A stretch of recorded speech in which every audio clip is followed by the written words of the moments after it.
"Get up or get out. This seat isn't for you." The words didn't just echo, they fractured the silence of the cabin like glass under pressure. Every head turned. Flight attendants froze mid-step. Even the hum of the engine felt interrupted. She didn't move. A black woman in a navy suit, posture carved from steel, eyes steady as stone. One hand rested on the fold-out tray, fingers still on the corner of a magazine. No flinch, no protest, just stillness that unsettled the entire row. The captain stood over her, shoulders squared, uniform pristine, his voice carrying the authority of the cockpit but dripping with bias. Behind him, a man in a pale blue polo leaned in, eager to back him up. "She doesn't belong here. You should check her ticket." His words weren't sharp, they were smug, sharpened by years of thinking no one would question him. Phones came alive.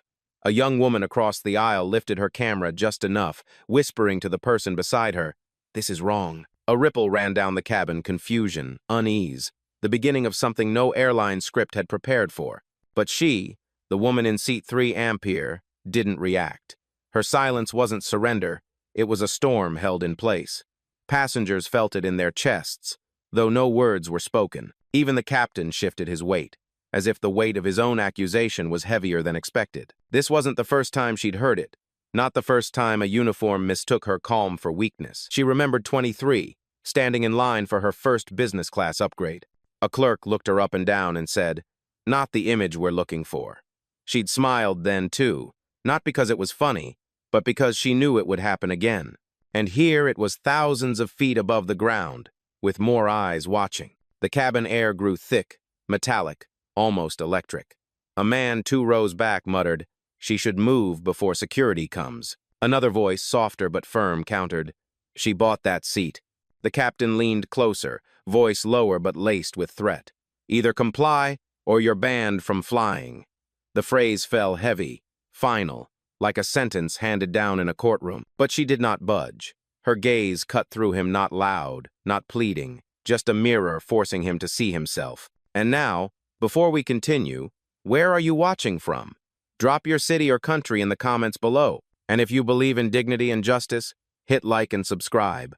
These stories spark change, and we're glad you're here."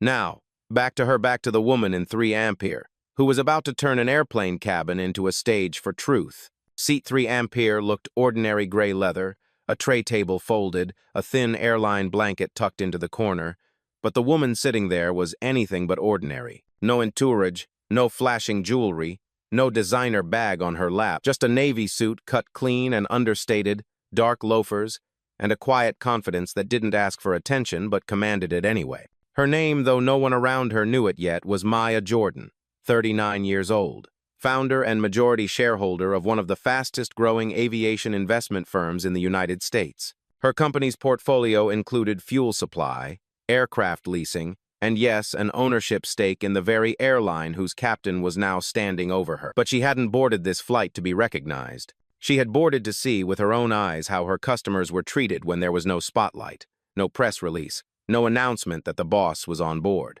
That's why she chose to travel alone, dressed down, ticket booked under her own name with no corporate flags. It wasn't a trap, it was a test. From the outside, she was just another passenger. No assistant trailing behind her with files, no security detail, not even a laptop out. Only a leather folio resting against her leg, and a boarding pass she had tucked into the seat back pocket. Passengers around her had already started filling in their own story. The man in the polo shirt who had leaned toward the captain whispered to his wife, "She probably printed a fake boarding pass." The woman 2 rows back shook her head, muttering, "They wouldn't treat someone in a suit like that unless something was wrong." Bias wrapped itself in assumptions, cloaked as logic. Maya heard it all. She didn't shift, didn't speak, didn't rise to defend herself. Her stillness was deliberate because she understood something no one else in that cabin did. Silence forces truth to expose itself. The longer she waited, the clearer their prejudice became. This wasn't new. At 28, she had walked into a luxury car dealership in Los Angeles, wearing jeans and a plain t-shirt. A salesman waved her off, told her the cars were out of her budget. She bought 2 that afternoon, one for herself, one for her mother. At 34, she tried to check into a hotel in Chicago after a red-eye. The desk clerk insisted her black card looked suspicious. She ended up acquiring the hotel chain 2 years later. Now, at 39, she found herself again in familiar territory. Not the first time someone thought she didn't belong in a seat she had already paid for, but it would be the last time it went unanswered. The cabin lights buzzed faintly above, casting a sterile glow on the polished aisle floor. Every movement felt amplified the rustle of newspapers, the ding of a phone being switched to airplane mode, the soft clearing of a throat from somewhere behind her. And over it all, the captain's presence loomed, his authority unchallenged except by the silent woman in front of him. He thought he was looking at a passenger to be disciplined. What he didn't realize was that he was staring down his own employer. And for Maya Jordan, the test had just begun. The captain didn't move away. His frame filled the narrow aisle, arms locked behind his back like he was delivering a verdict. "We have procedures," he said, tone clipped. "And procedures don't bend because you look confident in a seat you didn't pay for." Maya said nothing. Her gaze didn't even rise to meet him. That silence, that refusal to argue, burned hotter than a raised voice ever could. The man in the pale blue polo leaned farther across the aisle, voice loud enough for 3 rows to hear. "Come on, Captain, don't waste time. She's stalling. People like that know how to play games. Move her before it gets messy." His wife smirked behind her glass of sparkling water as if the show was free entertainment. A flight attendant, younger, hair pulled tight into a bun, stepped forward with a practiced smile that didn't reach her eyes. "Ma'am, economy is just down the aisle. We'll reassign your seat. Please don't create an incident." Her words were soft, but her posture said otherwise, an order disguised as courtesy. Another attendant, older, leaned into the moment with less restraint. "First class isn't a trial run," he said, his voice sharp. "You don't just walk in and pretend you belong." His badge caught the overhead light, flashing like an emblem of authority. Passengers glanced up, saw the insignia, and some nodded, convinced by symbols rather than truth. A murmur started, low and spreading. "Maybe she's scamming. They wouldn't push if it wasn't serious. Why doesn't she just move?" From the back row, a teenage boy whispered to his mother. "But her ticket scanned green. I saw it."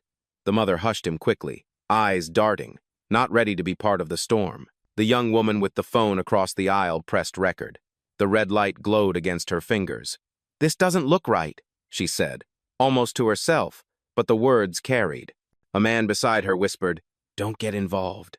But her lens was already catching the moment the captain leaned closer, his voice dropping into something colder. "Last warning." The air thickened. Even the sound of the jet bridge latching outside seemed to vanish. Every breath in the cabin felt shallow, waiting. Maya remained motionless. No raised voice, no plea, no bargaining, just stillness. That stillness felt dangerous because it denied the crew what they wanted: compliance, apology, submission. In their silence, passengers filled the void with their own conclusions. A woman in pearls shook her head. If she really belonged here, she'd prove it already. The man in polo chuckled. "Exactly. Talk is cheap. Real clients don't hide." The younger attendant stepped closer, hand half raised as if to guide Maya out of her seat, but she didn't touch her, not yet. Something about the calm radiating from 3 Ampere made her hesitate. And then the words dropped, sharp as a gavel. "You're holding up paying customers." The older attendant's voice cracked through the cabin, framing Maya not as a guest but as an obstacle, a thief of time and space. A few passengers nodded in agreement, their sympathy leaning toward authority. Others shifted uncomfortably, sensing the imbalance. The camera kept recording. Maya finally looked up, not at the captain, not at the attendants, but at the cabin itself. Her eyes swept across the rows, steady, unblinking. She didn't speak. She didn't need to. The silence itself was a question. Who here decides who belongs? And the question lingered, heavy as turbulence, waiting for the next collision. The aisle felt narrower now, crowded not by bodies but by accusation. The captain's shadow lingered over Maya's seat, his authority pressing down like cabin pressure before a storm. The older attendant crossed his arms, foot-tapping impatiently. The younger one still hovered, unsure whether to obey orders or step back. The man in the polo leaned forward, waiting for a spectacle, and yet Maya Jordan didn't move. Her hands rested gently on the fold-out tray, palms open, a gesture so subtle it seemed almost ceremonial. Her shoulders straightened, not rigid, but composed like marble carved to endure centuries of weather. She inhaled once, slowly, deliberately, and exhaled without a word. The silence unsettled them more than shouting ever could. Shouting would have confirmed their expectations, would have painted her as disruptive, volatile. But her calm, her refusal to fit the narrative forced them to confront themselves. The young woman filming across the aisle whispered, "She hasn't even spoken." Her camera trembled in her grip, not from fear but from the weight of what it was capturing. The man beside her muttered, "That's the problem. They want her to snap." Maya's gaze flicked briefly toward the window. Outside, the tarmac shimmered with heat. Ground crew moving carts like ants under the fluorescent floodlights. She let her eyes linger there, a reminder to herself. Storms look smaller from above. She had learned that at 29, when investors laughed her out of a boardroom, she didn't argue then either. She bought their company 4 years later. The captain cleared his throat, mistaking her silence for hesitation. "We can end this quietly if you cooperate," he said, voice low but sharp. His words dangled like bait, but Maya didn't bite. Her stillness spread into the cabin. A woman 3 rows back lowered her magazine, eyes narrowing. A man with a laptop closed the screen, his expression caught between skepticism and curiosity. Even the teenage boy who had whispered earlier leaned forward, waiting for her to break the spell. The older attendant grew restless. "Why isn't she answering?" he demanded, louder now, projecting authority for the audience of passengers. "If she's legitimate, she'd show proof." Maya remained unmoved. She let the accusation hang in the air, heavy, unanswered, so that everyone else had to sit with it. The tactic wasn't new. She had used it in negotiations, in boardrooms, in depositions. Silence isn't weakness, it's a mirror.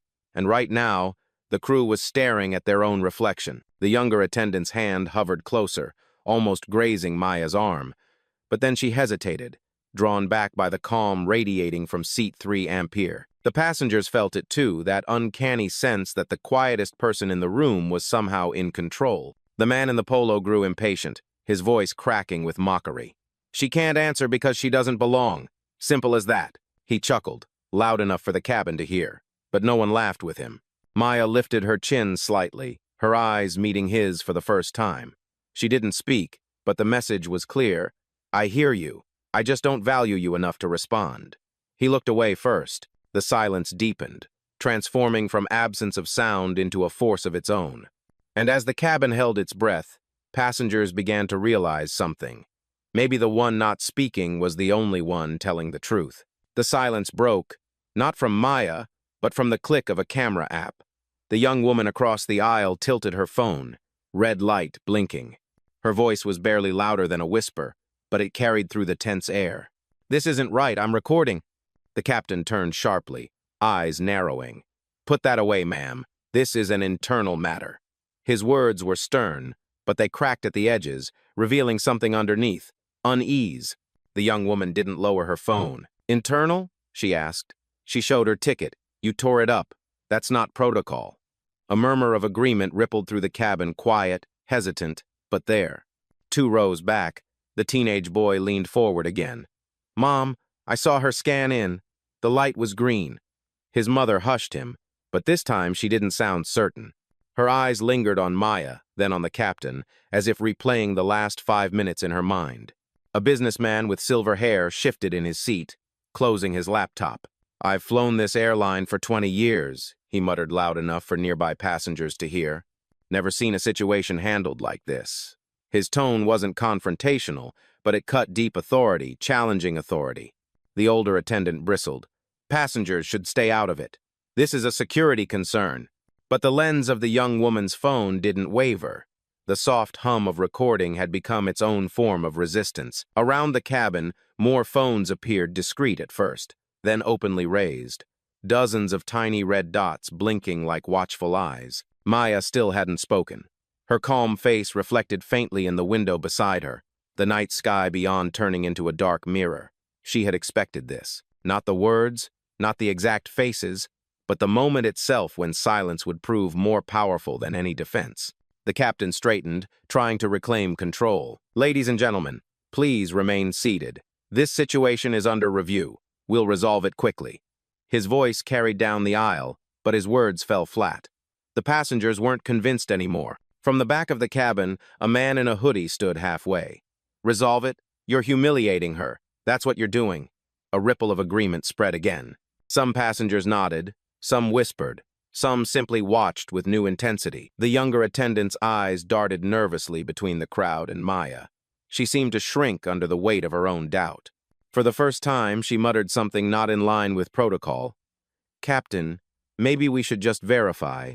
But she stopped when the older attendant shot her a glare sharp enough to silence her. Phones kept recording.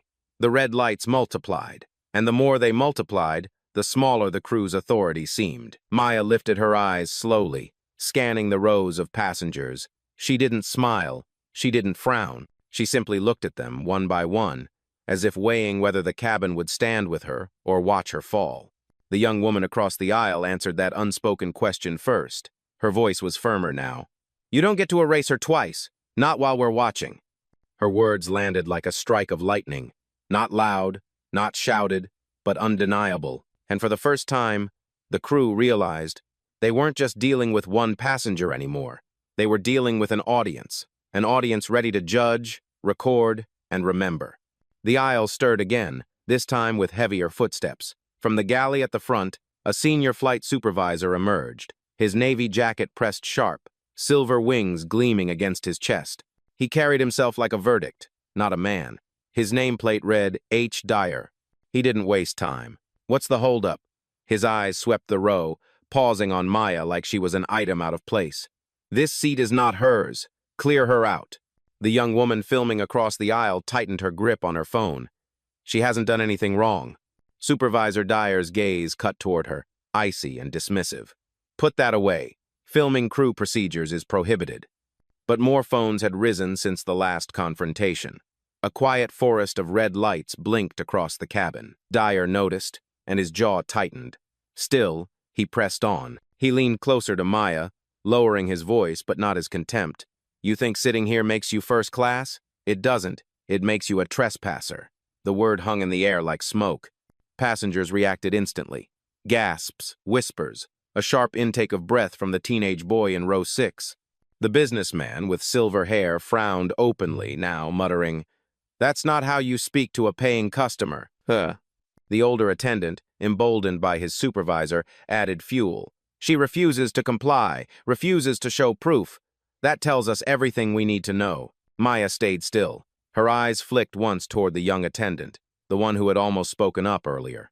The attendant shifted uncomfortably, caught between training and conscience, lips pressed tight. Dyer straightened, raising his voice for the whole cabin.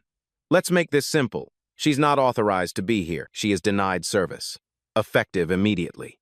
Those words, "denied service," were louder than the engines outside. The declaration turned the cabin into a courtroom, passengers into witnesses, and Maya into the accused. A woman in pearls clutched her purse closer, whispering to her husband, "If they said she's a fraud, maybe she is." The man in the hoodie at the back rose a little higher. "Denied service for what? For sitting in the seat she bought?" His voice rang down the aisle. Several passengers nodded, murmurs rising, a tid forming. Dyer cut him off. "Sit down before you're removed as well." His voice cracked now, strained under pressure he hadn't expected to face. The young woman recording refused to lower her phone. Her voice was clear, steady. "You're making a scene, not her." The cabin had split, half wary, half outraged, all watching. Maya finally shifted, not rising, not speaking, just crossing one leg over the other. The movement was minimal, but it drew every eye, still calm, still silent, still refusing to bow. Her silence was no longer just resistance, it was indictment. It was proof that the storm wasn't coming from her seat, but from the uniforms surrounding it. And as Supervisor Dyer turned to signal security, passengers realized this wasn't about a ticket anymore. It was about dignity, stripped and tested at 30,000 feet. The cabin was no longer quiet. It buzzed like a hive disturbed, whispers and gasps rising with every second. Supervisor Dyer stepped closer, his polished shoes grinding against the thin carpet. He didn't hesitate. With one sharp motion, he reached for the seat pocket in front of Maya, pulled out her boarding pass, and tore it clean down the middle. The sound was soft, paper-splitting, but it landed like thunder. Passengers gasped aloud. A woman clutched her pearls tighter, her lips parted in shock. The teenager in row 6 blurted, "You can't do that." His mother tried to hush him, but even she looked horrified. Dyer tossed the shreds onto the tray table. "There," he said, his tone smug. "Now you have nothing to hide behind." The older attendant smirked, adding under his breath but loud enough for the aisle to hear, "People like her always think a piece of paper makes them equal." Those words sliced through the cabin. A ripple of anger surged. The man in the hoodie stood up fully now. "Say that again. Go on. Say it louder so everyone can hear exactly what you meant." The captain raised a hand, trying to maintain order, but his voice cracked. "Enough. Security's on its way. She's being removed." The young woman filming shook her head, her phone steady. "Removed for what? For sitting in her seat? For being calm while you humiliate her?" Her voice was trembling but firm, conviction outweighing fear. Then came the worst blow yet. The older attendant leaned over Maya's shoulder, close enough that his breath stirred the air. "You don't belong here. Not in this seat, not in this cabin, not in this world of ours." His words weren't policy. They were venom. Gasps erupted. A businessman with silver hair slammed his laptop shut. "That's it. I've heard enough." His voice carried weight, years of authority. "You're destroying the reputation of this airline in real time." Maya still hadn't spoken. Her silence was louder now than their shouts. She sat anchored, unmoved, her gaze fixed ahead. And then Dyer made the final mistake. He reached down, snatched the leather folio resting against Maya's leg, and held it up like contraband. "Confiscated," he declared, "until we verify who you really are." The folio slipped open slightly in his grip, revealing only a glimpse of embossed letters on a contract inside. He snapped it shut quickly, not noticing the passengers who had caught a flash of corporate logos. Phones tilted higher. Dozens of cameras now. Red lights blinking like stars in a night sky. The man in the hoodie raised his voice again. "That's theft, plain and simple. You're not enforcing policy, you're covering your bias." Dyer's jaw clenched, but his voice faltered. "She's a fraud. That's final."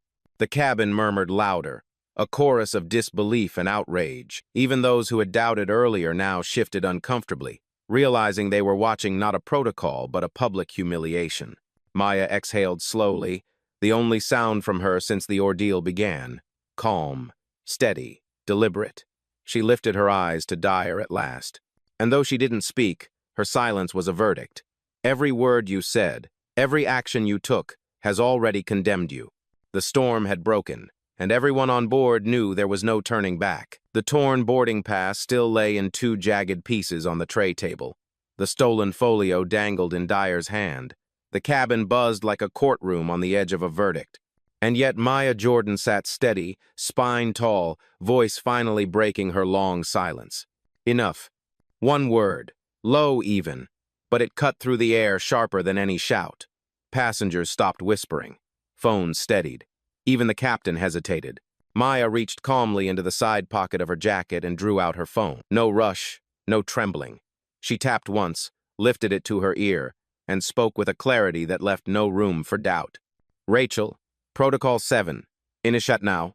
On the other end, her executive assistant's voice came through crisp, efficient. "Understood. Logging this incident, live feed engaged. The board has been notified." The cabin shifted. Those closest leaned in, confused but curious. The young woman filming whispered, "Did she just say board?"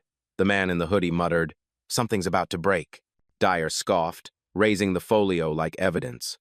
"A phone call doesn't change the fact you're trespassing." His words rang hollow, desperation leaking through. Maya didn't look at him. She kept her gaze forward, voice steady into the phone. "Confirm passenger manifest and seating log for flight 272, seat 3 Ampere, booked under Jordan. Cross. Check with shareholder registry." "Oh," Rachel replied instantly. "Confirmed.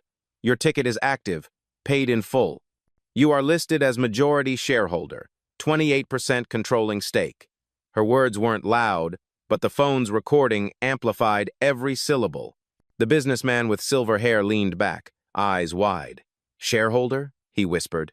The captain's posture stiffened, as though turbulence had rattled the cabin. But Dyer shook his head, clinging to denial. "She's bluffing. Anyone can make a phone call." "Oh," Rachel's voice carried again. "Maya, do you want me to escalate to corporate compliance? I can patch them in live." Maya's answer was measured. "Do it." Gasps rippled down the aisle. The passengers realized this wasn't theater.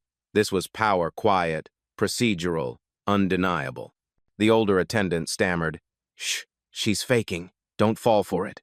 But his voice cracked under the weight of disbelief spreading through the cabin. The young woman filming lowered her phone slightly, awe flickering across her face. She's not bluffing. She doesn't have to. Maya turned at last, her eyes locking on Dyer. Her voice remained calm, but every syllable was steel. "You tore my pass. You stole my property. You called me a fraud in front of witnesses. And you think I need to shout to prove who I am?" She leaned forward slightly, her gaze cutting through him. "I don't raise my voice. I raise consequences." Ugh. The words landed like a verdict. Phones caught every second. Passengers exchanged glances, some astonished, some ashamed, all riveted. Rachel's voice returned, steady as ever. "Corporate compliance is on the line. Do you want me to put them on speaker?" Maya nodded once. "Yes. Let them hear everything." And in that moment, the balance shifted. The cabin was no longer a stage for humiliation, it was a witness stand. And Maya Jordan had just taken control of the trial. The phone line clicked, and a clear, professional voice echoed into the cabin speakers. "This is Angela Brooks, head of corporate compliance for Skyspan Airlines. We are monitoring this incident in real time. Passenger Jordan, your identity is confirmed." The words didn't just travel through the air, they detonated. Gasps erupted across first class. The businessman with silver hair sat forward, eyes narrowing. "Jordan? As in Jordan Aviation Group?" His voice shook, not with doubt, but with recognition. The captain's face drained of color. He opened his mouth, then closed it again.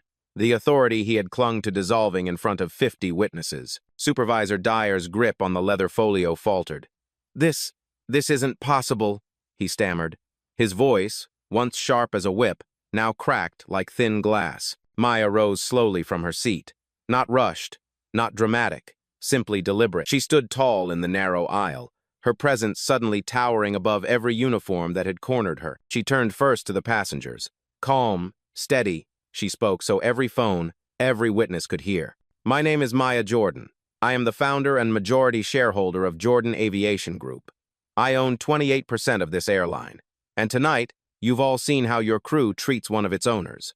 The cabin erupted, gasps, whispers, even a few scattered claps from those who had doubted and now saw truth laid bare. The young woman filming nearly dropped her phone in shock. "She owns the airline," she whispered to herself, breathless. The man in the hoodie laughed, shaking his head. "Unbelievable. They tried to throw out their own boss." Dyer staggered back, the folio slipping from his hands onto the carpet with a dull thud. He muttered, No, this is a mistake." But the words sounded hollow, already drowned by the weight of revelation. The older attendant's smirk vanished. He looked from Maya to the passengers, then to the phones pointed at him, panic replacing arrogance. Maya's gaze swept the cabin, unflinching. "This isn't about a seat. It never was. It's about what you think someone should look like to belong here." Her eyes locked on the captain, voice sharper now, every word slicing clean. "You thought authority gave you the right to humiliate me. What you forgot is that I sign your checks." The businessman with silver hair nodded, muttering to no one in particular. "She's telling the truth. I've seen her name in filings. She's on the board." Phones tilted higher, capturing every angle, every face unraveling. The tide had turned. The cabin was no longer a cage, it was a stage.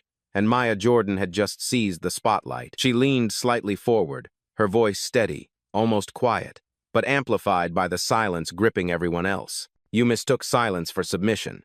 That was your last mistake." The words landed like a gavel slamming down. Passengers erupted in applause this time, louder, firmer.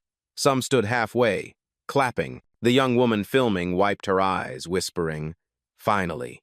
Even the teenage boy cheered under his breath, his mother no longer silencing him. And there, in seat 3 Ampere, the woman they had tried to erase was no longer invisible. She was undeniable. The cabin clapped as if the walls themselves demanded justice. Passengers rose halfway from their seats, phones raised, capturing every trembling second. The applause wasn't polite, it was judgment. The captain's composure fractured. His uniform still held its stripes, but the weight behind them had vanished. He opened his mouth, shut it again. Nothing came. Supervisor Dyer crouched for the leather folio he had stolen. Dozens of cameras zoomed in, recording the shame in his hands. "Leave it," barked the businessman with silver hair. and Dyer did because for the first time, the power wasn't his. The younger attendant shrank against the galley wall, her eyes darting to Maya as if silently pleading for forgiveness. The older attendant tried bravado instead, muttering, "This is a setup." But his voice cracked, and the passengers laughed bitterly. From the back, the man in the hoodie called out, "You didn't need a setup, you humiliated yourselves." Cheers followed, louder than the hum of the engines.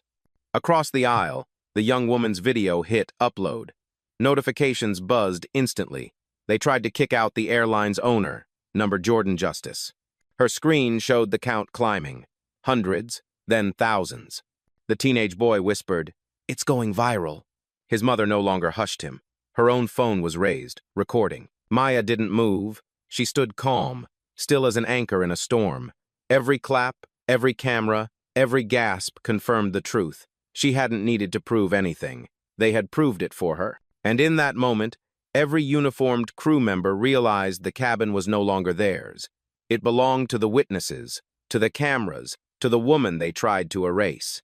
The clapping softened into silence, but the silence was heavier now, charged, expectant. All eyes were fixed on Maya Jordan, standing tall in the aisle, calm in the wreckage she hadn't created but now controlled. She reached down, lifted her phone once more, and spoke with measured clarity. "Rachel, execute removals, effective immediately." The line crackled. Then Rachel's voice came crisp and unwavering. "Confirmed. Revoking access for Supervisor Harold Dyer, Senior Attendant Carl Mason, and Attendant Ellen Walsh. Lockout initiated." The change was instantaneous. Dyer's ID badge vibrated against his chest with a sharp electronic buzz, the green light on its edge flashing red. He fumbled at it, pressing, swiping, but the badge was dead. Carl's tablet blinked black. Ellen's handheld device rebooted and froze at the login screen. Gasps rippled across the cabin. Passengers leaned forward, filming closer. The businessman with silver hair muttered, "It's over." The older attendant, Carl, shook his head violently. "You can't do this. This isn't legal." His voice cracked, panic stripping away every ounce of his earlier arrogance. Maya didn't raise her voice. She didn't need to. "Legal?" She stepped toward him, her eyes unwavering. "You ripped up a paying passenger's ticket. You confiscated property that wasn't yours. You called me a trespasser in a company I own. What's illegal is thinking there'd never be consequences." Ellen clutched her frozen device, eyes wide, whispering, "It's gone. My access is gone." Her words trembled out into the aisle, recorded by 3 different phones. Dyer stumbled backward into the galley, face pale, sweat dripping under the harsh cabin lights. "You can't. You don't have the authority." Maya cut him off with the clean precision of a verdict. "I don't just have the authority. I am the authority." Phones captured the line instantly. Passengers murmured, a few even applauding again, the sound sharp and final. Rachel's voice returned through the speaker. "Maya, lockouts complete. Their profiles have been flagged for permanent termination. Compliance is documenting live." The crew looked like hollow uniforms now, stripped of their authority, their tools, their shields. They weren't officers of the airline anymore. They were just employees, former employees, standing in a cabin full of witnesses who had seen their collapse in real time. Maya lowered her phone. She didn't smile. She didn't gloat. Her face was carved from calm resolve. "This flight will continue," she said, her voice clear, carrying down the aisle, "but not with them in charge." And the cabin erupted again, not in chaos this time, but in vindication. The cabin was quiet now, not from fear, but from awe. The very people who had doubted, whispered, even mocked minutes earlier, sat straight in their seats, phones lowered at last. They had witnessed justice unfold without shouting, without chaos, only truth and power revealed. The captain lingered at the front, his face drained, his authority in tatters. For the first time, he looked small inside his own uniform. Supervisor Dyer and his attendants stood frozen near the galley, badges dead, futures gone. Maya returned to her seat. She didn't rush. She didn't celebrate. She simply placed the torn boarding pass pieces gently on the tray table, as if to remind everyone what had started this storm. Then she lifted the leather folio from the floor, brushed it off, and set it on her lap. She looked out the window for a long moment, the runway lights glittering against the night. Finally, she spoke not to the crew, not even to the passengers, but to the cabin itself. "Respect isn't an upgrade. It isn't a privilege. It's a requirement." The words landed soft but final, like a gavel's echo. The young woman across the aisle lowered her phone slowly, tears brimming in her eyes. The teenage boy whispered. She didn't even raise her voice. His mother nodded, almost reverent. The man in the hoodie leaned back, muttering with a grin, "That's real power." And as the engines rumbled, preparing for takeoff, the passengers knew they hadn't just witnessed a confrontation. They had witnessed a shift, one that would outlive the flight, the videos, even the headlines. Because tonight, a black CEO had shown the world that justice doesn't need volume, it only needs truth.